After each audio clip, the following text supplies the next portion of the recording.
काय झाला? आज आहे संकष्टी. आमच्या सगळ्यांचा उपास घरांचा. पुन्हा आजच्याच दिवशी आला लेकीचा बड्डे.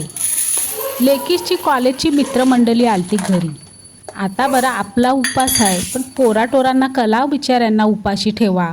म्हणून मी काय केला, ठरवला चल पुलावच बनवते, मस्तपैकी पुलाव. साधासुद्धा माझ्या पद्धतीचा पुलाव असतं, काय जास्त त्यात झंझट नसतं. कांदा टमाटा मिक्सरला लावायचा, त्यानुस कोथिंबीर, त्यानुस आला ना, त्यानुस लसूण, अशी ही पेस्ट तयार करायची. कढईत काय करायचा, तेल टाकायचा, आपले प्रमाण टाकायचा. तेल गरम झाला का या वाटलेला देवाचा पॅन ढकलून सगळा मिश्रण त्यात टाकला का मिक्स करायचा.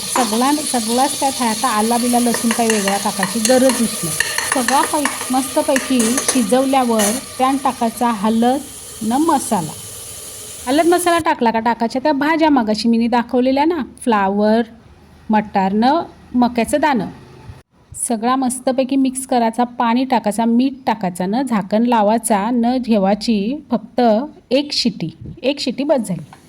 सोबत बुंदीचा रायता मला आवडतं. आज काय उपास होता, पोरांसाठी बनवलेला, पण मला तर जाम आवडतं. दही, त्यान बुंदी, कांदा टमाटा टाकायचा, तर टाका, काला मीठ जुरुसा, बस. कोथिंबीर टाकायची तर तीळ टाकू शकतो. तर रायता सोबत बनवला होता. पुलाव भात, पापड तरलं रायता सोबत मी दिला पोरांच्या ताब्यात का आता खावा तुम्ही. पुलाव भात झाले बरोबर मी दिला पुलाव भाताची शूटिंगच नाही केली.